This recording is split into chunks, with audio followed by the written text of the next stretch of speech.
Hello, welcome to step number 3. I am Iago Souto, once again. If you have reached this step, it is likely because just with the molecules and the Wim Hof breathing, your pH is still not correct. And surely, you will also know this in a way that is not exact, but approximate. Because when doing Wim Hof, if you are not able to hold your breath for more than 45 seconds, or more than 1 minute in any round, it means you are quite acidic. So, to finally correct this acidity, we need to look at how we are eating, what we do, what we drink, what we don't drink, when we eat, how we mix food, and what foods we choose. Now you might say, well, this is just another story about some kind of miracle diet or something. And in that sense, this is not going to be just another one. I can already guarantee you that it won't be something completely different from what you have surely heard, studied, read, or some course you have purchased. Why? Well, because you surely know that in the world of nutrition, there are 200 million experts, and often one expert contradicts another, and then another comes along who contradicts the first two, and in the end, you go crazy and are no longer sure what the healthy way to eat is for you. So it's not that I'm going to bring you another so-called expert who will teach me how to eat. No, I rely on common sense and I am observant. Notice what a simple principle. Today, if I talk to you in percentages about how many or what percentage of people over 30 or over 40 years old have chronic and/or degenerative health problems, you'll fall off your chair. It's spectacular. It's incredible. Even in children, in teenagers, already with chronic problems that are getting worse at increasingly younger ages. However, any animal you observe living in its natural habitat, almost 100% of the chronic and/or degenerative diseases that we have, practically 100%, do not exist in nature. That means it's our invention, due to our unnatural lifestyle. So, that's one side of it. On the other hand, animals don't read nutrition books, they don't buy nutrition courses, they don't watch YouTube nutrition experts, they don't go to nutrition college or university. Animals eat intuitively and instinctively what they already know they need to have the best possible health. And you may like my theory more or less, but the objective results are compelling. Most of the diseases we have today do not exist in nature. So, what should we do? What should we eat?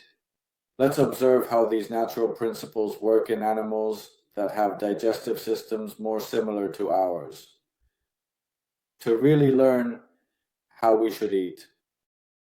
So, I am going to explain 4 basic principles and the 5th, which is basically which foods to avoid. This is noted in the PDF in the video. To keep it short, I'm going to explain 4 fundamental principles of nutrition. Principle number 1. For good health, to have the best possible nutrition, you need to make sure to consume daily, or almost daily, 90 Lego pieces. I say it like this so that it is better understood.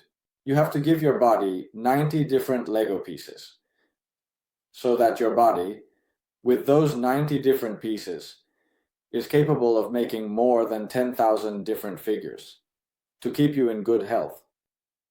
Now, that is principle number 1. Principle number 2, say those 90 different Lego pieces, which are nutrients we need to give the body, cannot be given just any way. We have to give them in such a way that we can maintain a correct pH, the optimal pH, so that all the organs of the body function as they should at maximum performance. 2 very, very important principles give all 90 essential nutrients to the body, and give them in such a way that my body has the correct pH. In other words, do not acidify the body with what I eat, because if I give it the 90 nutrients, but do so in a way that generates acidity, it is useless. I have to give the 90 nutrients and give them in such a way that my pH is optimal to have the best possible health. So, having stated these two fundamental principles, which is, if you do that, if you are able to do these two things I just mentioned, without me telling you anything else, I could end the video right here, and you would already have the best possible nutrition for you. But I am going to explain a little more. Among the types of foods, it depends. There are many ways to classify them. I am going to classify them into 4. According to this classification that I am going to tell you, there are only 4 different types of foods. There are foods that are alkaline, and when you metabolize them, they produce alkalinity. There are those that are acidic, which when metabolized produce acidity. There are those that are acidic, but when metabolized produce alkalinity. And there are those that are alkaline, but when metabolized produce acidity. 4 types. Now, the concept of metabolizing, I want you to see it this way. Imagine you have a bonfire and you put in different types of wood, of firewood, and not all of it burns exactly the same. Well, one type of wood will generate one type of ash, and another type of wood generates another type of ash. And if instead of wood you put in some paper or something, well, that will generate another type of ash. So when I put food into my body and the body metabolizes it, the metabolism, the result of metabolizing the nutrients generates ash, generates metabolites. So, what is the third concept? The third concept is that if the result, meaning the sum of everything I eat and drink in a day, is alkaline, then my body will function perfectly. And the excess alkalinity, which we can usually measure in minerals, that excess alkalinity the body will store as reserves in the muscles and bones to be prepared. Now, what happens if today the result, the total sum of everything I ate and drank today gives me an acidic pH? Then the body, to compensate for that acidity, will use the mineral reserves that we have stored in muscles and bones. There are 2 possibilities. There is the possibility of increasing the reserves, which means your body will be better prepared for a day when you indulge yourself and nothing happens, or decreasing the reserves, which means if you deplete the reserves for too many consecutive days, for too long, or you will reach a point where your body will run out of reserves to compensate for the pH. And what happens when your body cannot compensate for the pH? And the result of what you eat continues to be acidic pH. Well, your body, so that you don't die, listen to what I'm going to tell you to save your life, so that you don't die. Because if you remain in acidity for too long, you die. So, to avoid dying, since your body no longer has mineral reserves in muscles and bones, what it will do is accumulate fat indiscriminately. For what? Because fat is alkaline. And since you can no longer correct the acidity because you've run out of reserves, and you continue eating in a way that generates more acidity every day, well, the body, to survive, the last option we have is to accumulate as much fat as we can. And when this is taken to the extreme, we have those cases of that diagnosed disease where women, it happens more often in women, start to accumulate and accumulate and accumulate and accumulate. And it becomes a disease where the entire body becomes deformed. And it's as if the body enters a vicious cycle of being so acidic that even the oxygen you breathe is converted into fat. It's an exaggeration that can't happen, but just so you understand. So those are the 3 most important principles. You need to understand about how your body works in relation to what you eat. Now I'm going to share with you the fourth point, the fourth principle, which is about how to mix foods or how to introduce them into the body to metabolize them correctly. Because it can happen, and this is also very important, it can happen that you are perfectly following the first 3 points. 90 nutrients, alkaline pH, accumulating minerals, building reserves, everything is going well. But if you suddenly start, even if you're doing that perfectly, but if you suddenly start experiencing a lot of stress and eat under stress, even if what you eat is perfect and everything is perfect and you do everything perfectly, if you eat under stress, your body, being under stress, does not activate digestion. If digestion is not activated, you could be eating the healthiest and most natural food in the entire world, but you won't digest it. You won't metabolize it. And everything that we put into the body and is not digested properly turns into toxins. Toxins generate acidity. Therefore, you could be consuming alkaline foods that produce alkalinity, acids that produce alkalinity, and never touch the foods that generate acidity, doing everything perfectly. But if you are stressed while eating, you won't metabolize it well, you won't digest it well, and the result is a very acidic pH. So, within this fourth point, if you know that when you eat, you usually do so with stress, and sometimes the food doesn't sit well with you. And well, there are many symptoms related to eating with stress. What you need to do is perform the 3 rounds of Wim Hof before each meal, because they will relax your nervous system, allowing you to eat and digest what you consume. If you don't have time to do 3, do 2. If you don't have time, do 2. At least do 1. But at least 1 to ensure that you will eat and digest what you consume. Since you're making an effort to eat healthily, let that effort be worthwhile. Okay? That's one of the factors you need to know regarding this fourth point. More things, proteins, and carbohydrates don't mix. Because a cookie, a piece of bread, or a candy, if you put it in your mouth and suck on it, it dissolves. Because it has a very high percentage of carbohydrates. But if you put a piece of meat, chicken, or fish in your mouth and suck on it, you could suck on it for an entire week. There's no way to dissolve it by sucking. No, you have to chew it. Chew it well, so that it reaches the stomach and in the stomach. Since the stomach is one of the parts of the body, almost the only one, but not the only one, that has an acidic pH, that functions with an acidic pH, then your stomach, by generating an acidic environment, dissolves the proteins. That's why they don't dissolve in the mouth, because the mouth has an alkaline environment. That's why carbohydrates do break down in the mouth, because carbohydrates need alkalinity to be dissolved and digested. But proteins need the exact opposite, an acidic environment. So if you eat bread with a hamburger, meat with potatoes, rice with chicken, seafood paella, potato omelette, all of that is combining almost pure carbohydrate with almost pure protein. One needs alkalinity, the other needs acidity. By combining and eating them together, it is biochemically impossible to digest them well, and what you don't digest well turns into toxins, and toxins make you acidic.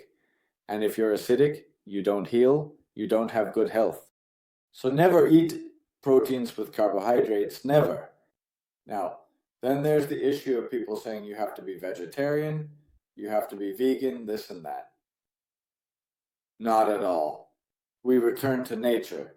Who is right? Those who say you should eat meat or those who say you should eat without any meat? Well, the solution is in nature. I am not going to contradict anyone, but the issue is this. Today, in 2024, the 21st century, All of us who are dedicated to nutrition know this.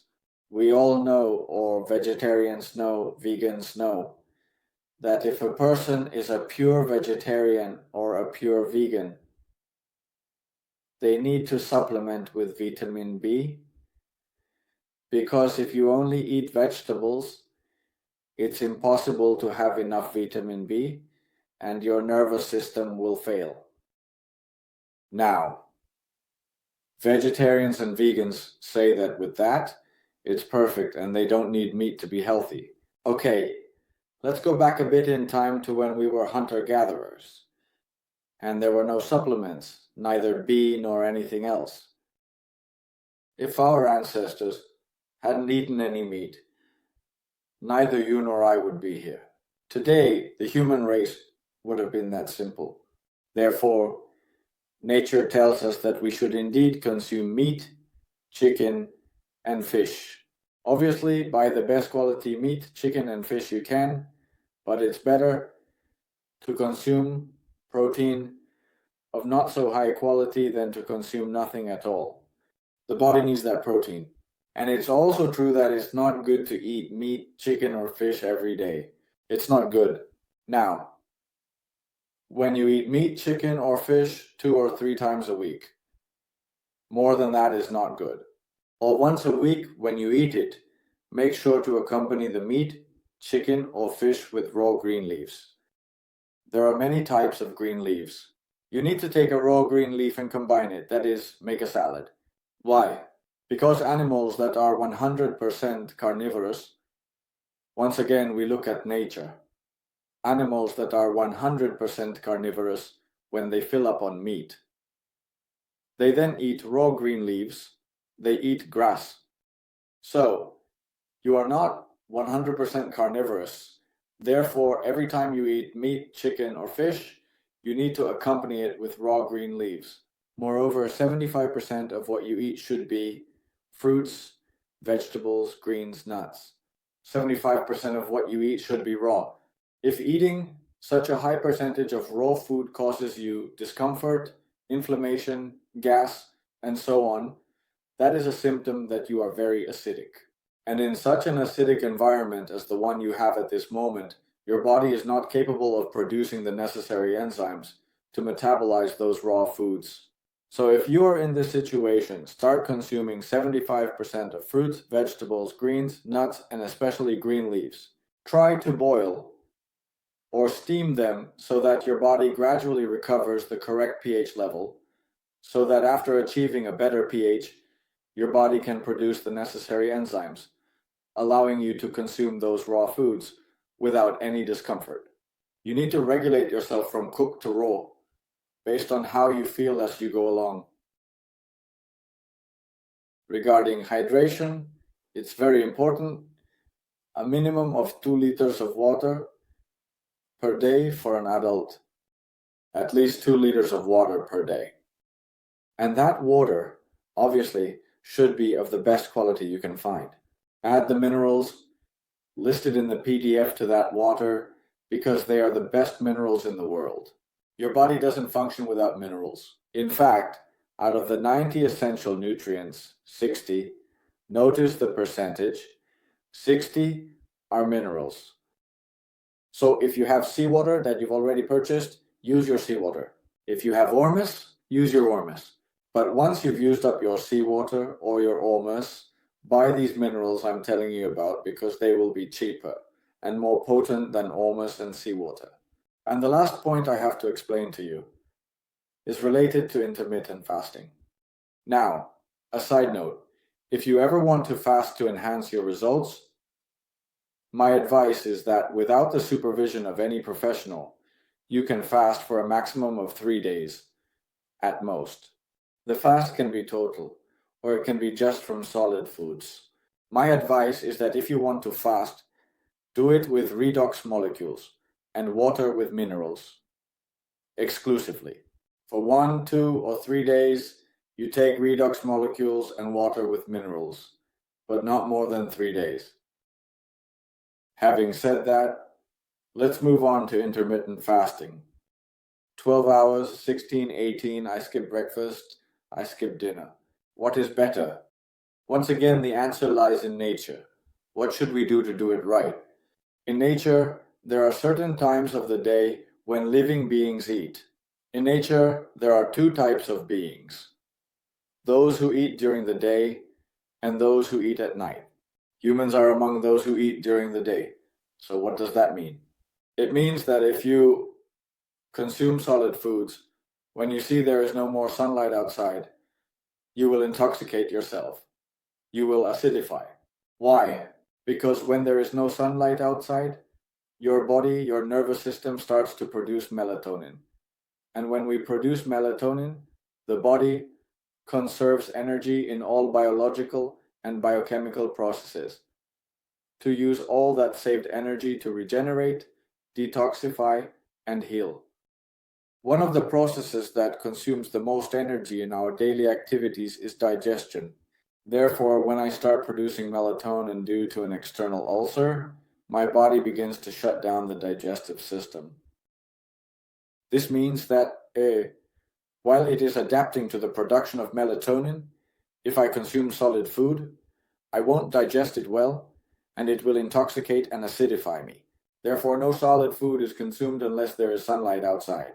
This means that in summer we can eat for a longer period, and in winter we have fewer hours a day to eat. And if someone thinks that in winter at 5:30 or 6 p.m. it's already dark, I'm going to die of starvation. You can be at ease, have your breakfast, lunch. If you feel like having a snack, have your snack, but always with sunlight outside, and I'm sure nothing will happen to you for a simple reason. Let's go back to nature.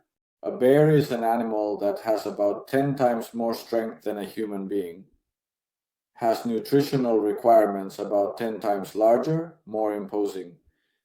It needs much more food to survive than a human being. However, the bear hibernates in winter and does not die. Not only does it not die when it finishes its hibernation process, it has spectacular health. Many times, bears become diabetic before hibernating because they consume a lot of sugar before starting to hibernate. But during the hibernation process, their diabetes is cured, and when they finish hibernating, they are no longer diabetic. I'm not saying you have to hibernate, but understand the point about how important it is to respect the natural principles that if your body is made to digest during the day, you cannot eat anything if there is no sunlight outside. Absolutely nothing solid. Well, we have finished step number 3 of nutrition. Start doing what I just explained, and I guarantee that your pH will improve. With this, we have finished resolving the pH issue, and now you have it perfect.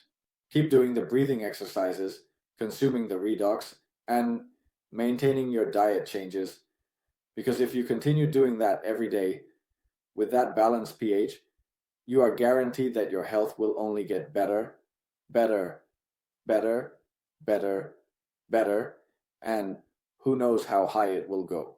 This is called limitless health for a reason. To this day, I still haven't reached my peak. I'm 41, and I continue competing in soccer with 20-year-olds, and they get tired before I do. I keep going up and up, climbing to see where I reach.